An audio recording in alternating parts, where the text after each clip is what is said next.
Welcome back to Razmafzar TV. I'm really happy to greet you back and to have you back on my channel, Razmafzar TV.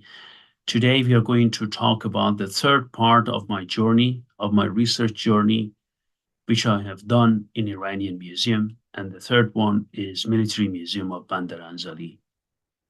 As I mentioned it to you, I got the permission for the first time as a researcher by the Iranian military museum head, Nakhoda Fallah Sharif, to go and Admiral Fallah Sharif, to go and do research on Iranian arms and armor, Persian arms and armor, which are kept in Military Museum of Tehran in Sadabad complex, Military Museum of Shiraz in Afifabad Garden, and Shiraz, and then Military Museum of Bandar Anzali in the palace in Bandar Anzali, which was the palace which was bought by Reza Shah Pahlavi.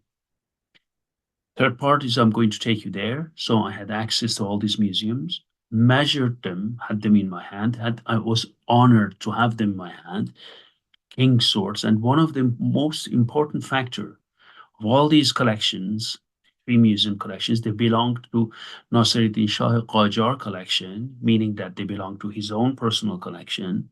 And then he also inherited them from generation to generation. Most of them actually, are from the Safavid period, because as we know, Qajar kings identified themselves as a continuation of the Safavid kings. So we are going to talk about Bandar Anzali. Bandar Anzali is a city, is a beautiful harbor city, which is located in the north of Iran. I still remember when I was a kid with my parents, we traveled to Bandar Anzali, and there is a beautiful marshland there, swamp there. You can go by boat, you see flowers, you see birds, you see different fish, and it's unbelievable when you go there by boat. And there are also very nice, hotels there. Many Iranians go on vacation there in Bandar Anzali.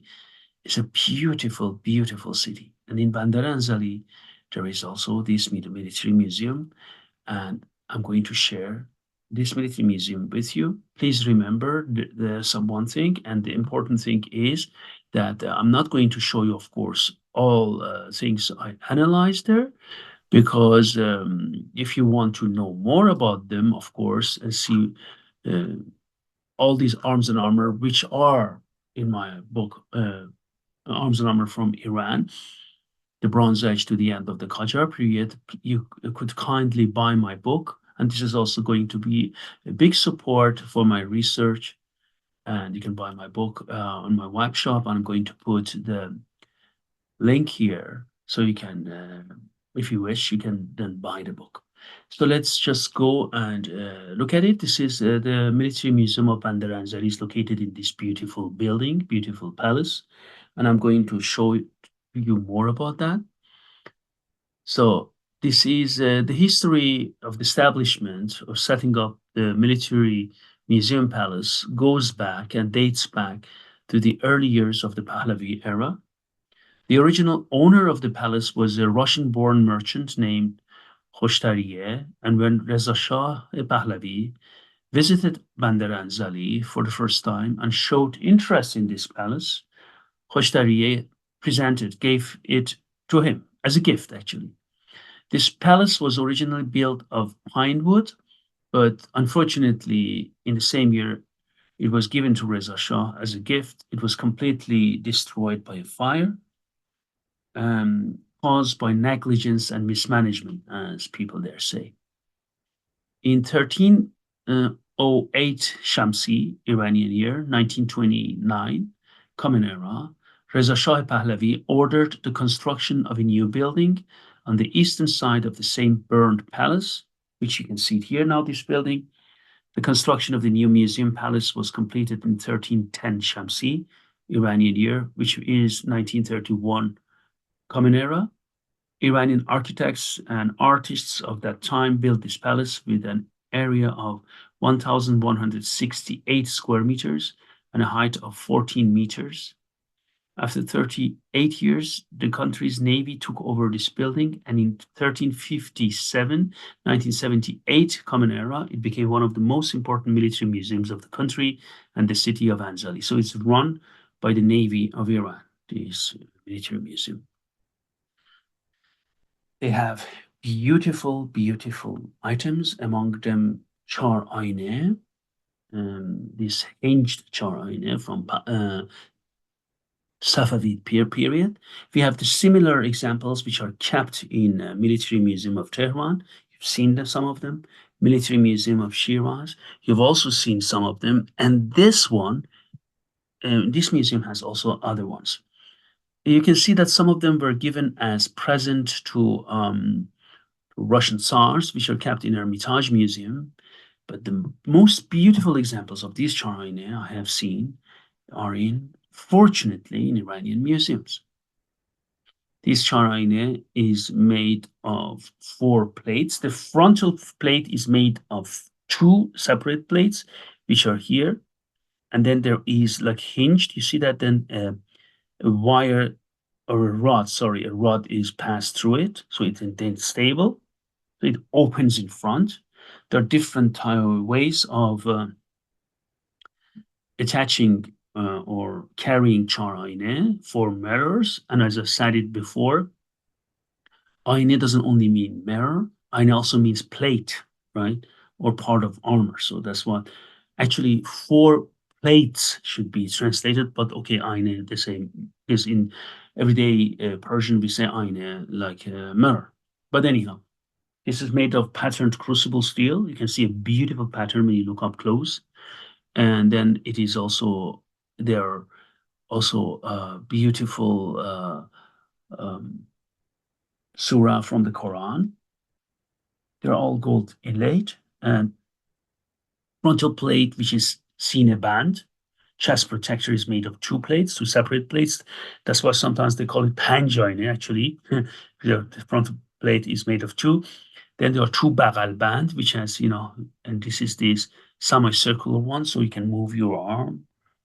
So it's under the armpit.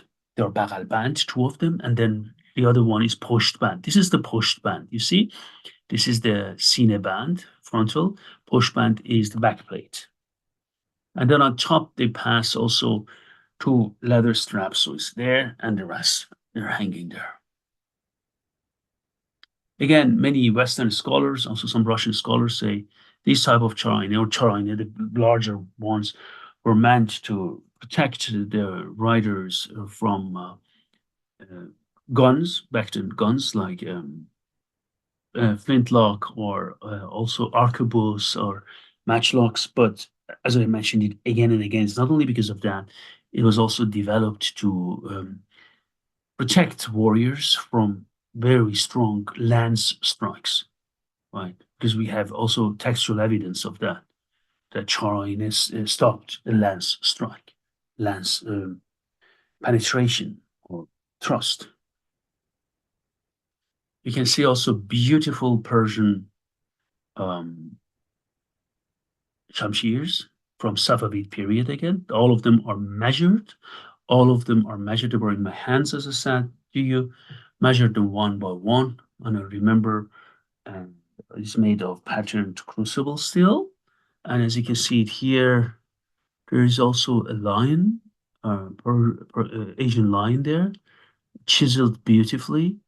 The bolchar or handguard, and also Polohag, pommel cap are made also of crucible steel, and the scabbard is also original. The scabbard fittings are also made of crucible steel. More about this you can see in my book. On 2,500 years of kingdom of Iran, Jashnoi Doza Punsatzaleh, which took place in Shiraz, you can also see some of those costumes and weapons which were carried there in this museum. And this one was for to represent Achaemenid period there. You see beautiful Persian hide shields, right? And this hide shield is rhino hide shield made of rhino, very sturdy. This is a huge and big shield. And for dimensions, I can see my book. It has 6 buckles, right? And each one of them is attached to a ring. And you pass your hand here, your elbow goes here, and then you hold these two, right? And so this is a very, very beautiful one, right? See that these are this one, 2, 3, and this one is for shoulder strap if you want to carry it, right? And this is this one. You see that there are also lots of pistols.